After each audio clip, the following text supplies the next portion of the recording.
Amis astronomes, bonjour. Je suis Frédéric Bertoni et bienvenue sur la chaîne Fred Astronome. Alors comme je le dis souvent, cette chaîne, je l'ai créée pour parler de ma passion de l'astronomie. Et ma passion d'astronomie est pour le moment très mise à rude épreuve parce que si vous n'avez pas beaucoup d'images de la nuit, c'est-à-dire de photos, de vidéos, de timelapse de nuit, c'est parce qu'à ce moment, le temps est dégueulasse, c'est très nuageux. Voilà. Donc je me suis dit, pour mes amis astronomes, je pourrais peut-être leur parler de ce que c'est pour moi la science de l'astronomie. Alors, il y a beaucoup de gens qui vont peut-être s'offusquer, mais pour moi, la science de l'astronomie, c'est découvrir la vérité et la seule et unique vérité. Du comment, du pourquoi. D'où venons-nous et qui sommes-nous?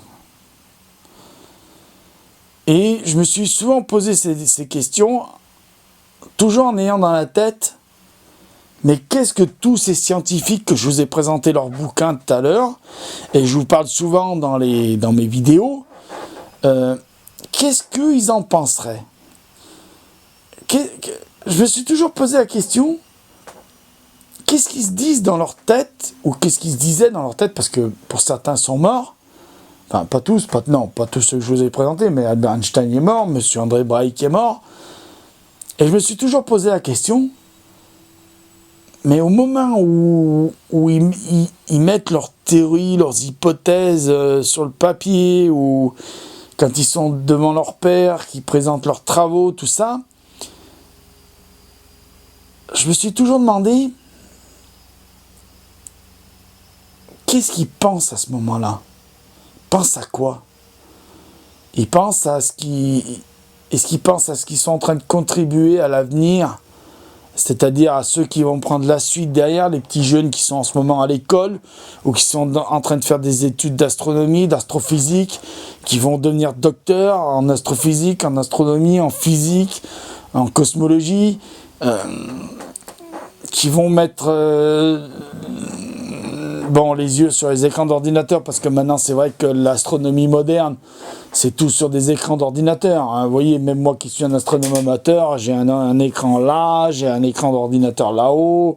On utilise des appareils photo pour faire des photos, on utilise des caméras pour faire des caméras. Donc maintenant c'est moderne.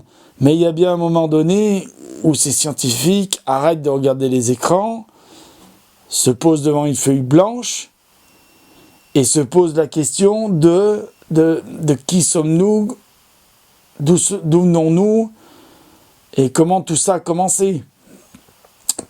Je me suis fait cette réflexion parce que c'est vrai que j'ai lu beaucoup de bouquins que moi je dis que pour moi je pense que c'est des physiciens qui sont légitimes, des scientifiques qui sont légitimes parce que quand à la télévision il y a des émissions scientifiques, on fait appel à eux et on leur demande souvent d'intervenir. Et j'ai lu aussi des bouquins comme ces fameux pseudo-scientifiques parce qu'ils ont réussi à passer un doctorat de justesse, ces fameux frères Bogdanov. J'ai rien contre eux, j'ai rien contre les personnages. Ils ont fait de très bonnes émissions de science. Elles étaient très bonnes, leurs émissions de science. Ils étaient tout à fait légitimes de parler de science parce qu'ils avaient la passion de la science. Mais quand on lit leurs bouquins, moi quand je lis leurs bouquins, j'arrive à me poser la question de me dire, mais est-ce qu'ils sont pas un peu frappadingues quand même? Parce que faut quand même qu'ils mettent un avertissement sur leur bouquin. Alors pas un avertissement pour dire c'est interdit à moins de 18 ans, c'est pas des bouquins comme ça, mais je veux dire qu'ils mettent un avertissement sur leur bouquin en disant au public qui va lire ce bouquin, c'est leurs bouquins. Ils ont le droit de les lire, hein. Tout le monde a le droit de lire les bouquins de Bogdanov. Je ne dis pas qu'il ne faut pas lire les livres des frères Bogdanov, lisez-les, hein. Ça peut être très intéressant à lire, c'est même très intéressant à lire. Moi, ça m'a vachement intéressé. Bon, je suis plus intéressé par André Braic, par Jean-Pierre Luminet, par Merckx Chezeret, par Étienne Klein, par Stephen Hawking, par Kip Thorne, par Brian Greene. Je suis plus intéressé par ces gens-là. C'est vrai, parce que eux, ils sont beaucoup plus légitimes que les frères Bogdanov, quand même. Faut pas se raconter des conneries. Bon, mais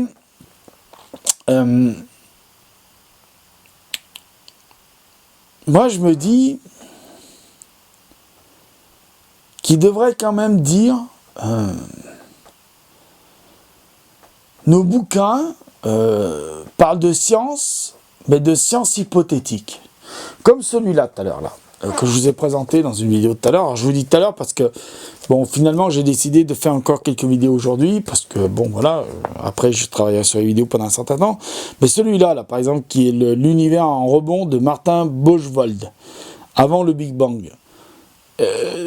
J'ai fait un peu le tour du bouquin. Alors, je ne l'ai pas lu, hein, mais j'ai fait le tour du bouquin, et je vois en aucun moment qui parle de thèse hypothétique. Alors, je ne veux pas faire la police de la science, hein, mais je voudrais lancer un petit message quand même aux scientifiques, aux youtubeurs qui font des chaînes d'astronomie ou d'astrophysique. Si vous balancez des thèses et que ces thèses sont hypothétiques, dites-le. Parce que, bon, parler de avant le Big Bang, c'est quand même hypothétique. C'est comme si on disait... c'est comme si on se mettait à parler de l'intérieur d'un trou noir. C'est hypothétique. Voilà, c'est hypothétique de parler de l'intérieur d'un trou noir. C'est pas... On peut faire des hypothèses, pas des thèses. On peut pas faire des théories, on peut faire une hypothèse. On peut dire hypothétiquement, il pourrait se passer ceci parce que les équations disent qu'il pourrait se passer cela. C'est hypothétique. Je lance ce message parce que Albert Einstein, avec la relativité restreinte et générale, et avec la gravitation, avec l'espace-temps, le tissu espace-temps, quand il a parlé des trous noirs, il parlait d'hypothétiques trous noirs. Bon, il n'a pas vécu assez longtemps pour découvrir qu'on en avait découvert. Voilà. Mais il faut parler d'hypothétique. Il faut parler d'hypothèse. Attention, la science, donc l'exocosmologie ou même les théories quantiques, la théorie de la théorie quantique ou la théorie des cordes, il faut parler d'hypothèse. Ce ne sont pas des théories, comment dire. Alors, je dis pas que c'est pas des théories qui sont pas légitimes, qu'il faut pas les écouter, qu'il faut pas les lire, qu'il faut pas s'y intéresser. Mais c'est des théories qui sont pas, pour le moment, vérifiées et qui ne sont pas encore vérifiables. Voilà, moi je voulais vous parler un peu de ça parce que, vous voyez, ça me passionne. Donc ça me passionne énormément. Et donc, il faut faire attention quand même. Il faut faire attention à ça, parce qu'il ne faut pas faire croire aux gens que quand on parle de théorie des cordes, quand on parle de la théorie de la mécanique quantique, quand on parle d'exocosmologie, ou même quand on parle d'exoplanétologie. Quand on parle d'exoplanétologie, qu'on dit qu'on a découvert une géante gazeuse autour d'une étoile. Elle y est. Ça c'est incontestable. Elle y est. Bon, de savoir de quoi elle est constituée et de dire qu'elle fait la taille, qu'elle fait certaines tailles, qu'elle fait une fois et demie ou 2 fois et demi Jupiter, qu'elle fait tant de masse de Jupiter, c'est hypothétique. Alors, je fais ça parce qu'en fait, je me rends compte qu'en fait, il y a un truc qui a fait réagir dans ma vidéo sur le trou noir. Je reviens encore sur cette vidéo. Et je vais y revenir souvent parce que il y a un truc qui a fait réagir. C'est quand j'ai dit que le trou noir au centre de la galaxie, donc de notre galaxie, faisait 15 milliards de masses solaires. Voilà, j'en entends déjà qui sont en train... de me dire oui, tu parles des trous noirs, patati patala, et tu dis que ça fait 15 milliards de masses solaires, et il y a dans les commentaires qui ont dit que je disais n'importe quoi. Alors, c'est pas que je dis n'importe quoi. C'est qu'en fait, il n'y a aucun scientifique au monde qui peut dire combien un trou noir pèse. Aucun. Donc, quand je dis ça fait 15 milliards de masses solaires, c'est parce que les bouquins de science que j'ai lus, que ce soit de Stephen Hawking, d'Albert Einstein, c'est une évaluation de masse. C'est pas... D'abord, on ne peut pas savoir la masse d'un trou noir. Personne ne peut savoir la masse d'un trou noir. Ça, faut bien se le mettre dans la tête, là. Tout de suite, maintenant, là, tac. Ça, vous le mettez dans la tête.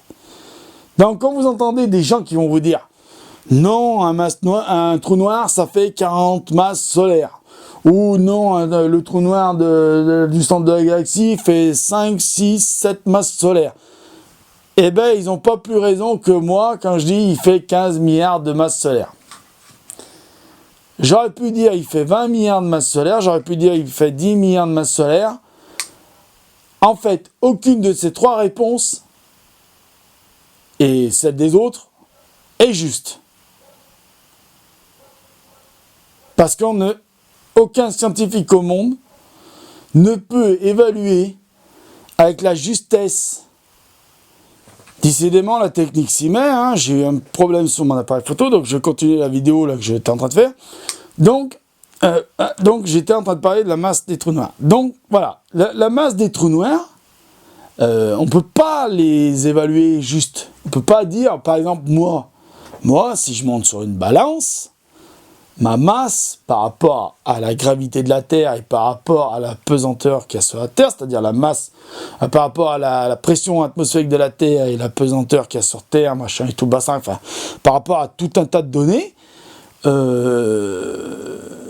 vais peser un certain poids, je ne vais pas vous le dire là, mais je pèse une certaine masse, donc cette masse, elle est mesurée et mesurable.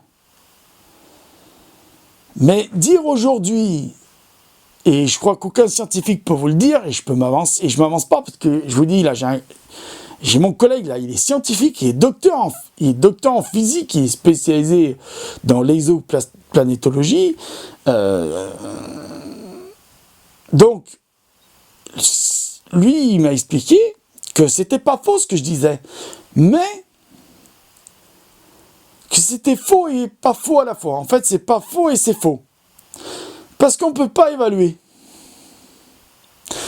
Je vous donne un exemple très concret. Prenez cette bouteille d'eau. Cette bouteille d'eau fait 33 centilitres. Bah, un peu moins parce que maintenant j'en ai bu. Mais elle fait 33 centilitres, cette bouteille d'eau. Donc 33 centilitres, si je mets en grammes, ça fait 33 grammes. Puisque 1 litre d'eau fait 1 kilo, ça fait 1000 grammes. Alors attendez, je viens de me tromper, ça fait 330 grammes, excusez-moi. Je viens de faire une erreur, je la reconnais. Ça fait 330 grammes.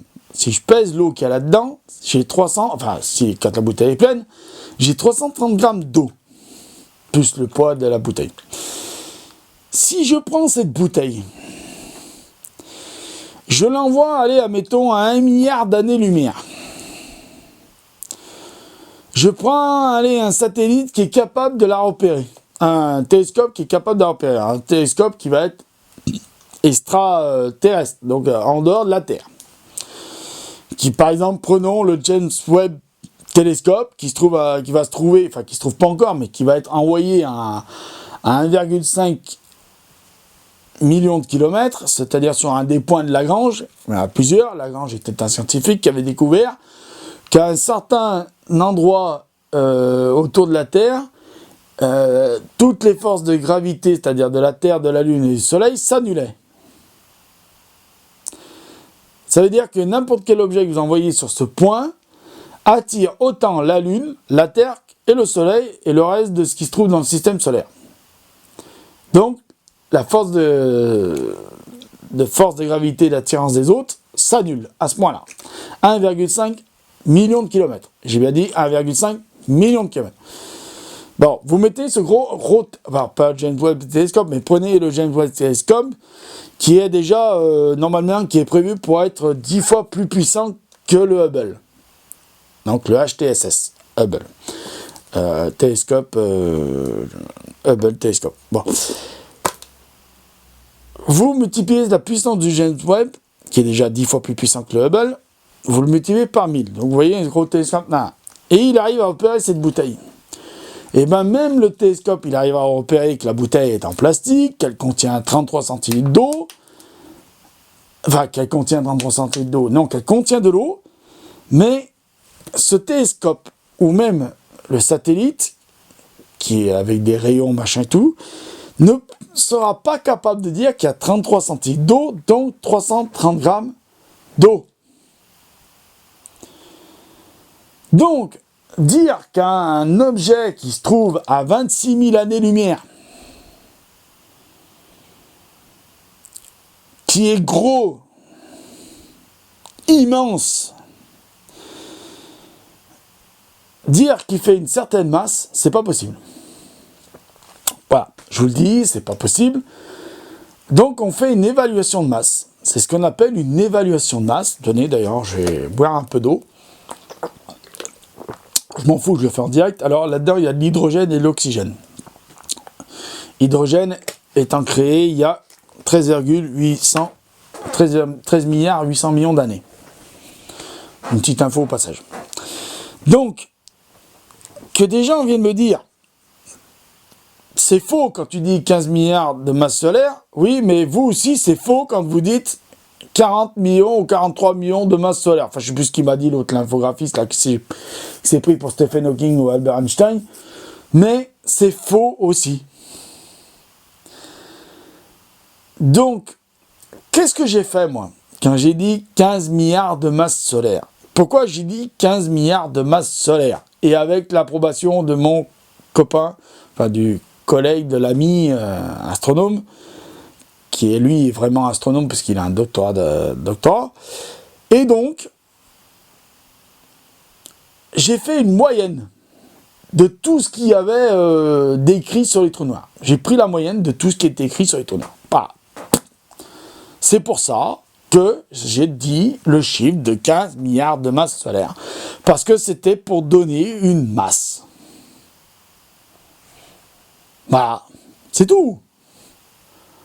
Mais j'ai pas à m'excuser et j'ai pas, comme certains ont écrit dans des commentaires, alors pourquoi voilà, je fais cette vidéo? Parce que certains ont écrit dans les commentaires qu'il fallait que j'arrête carrément la chaîne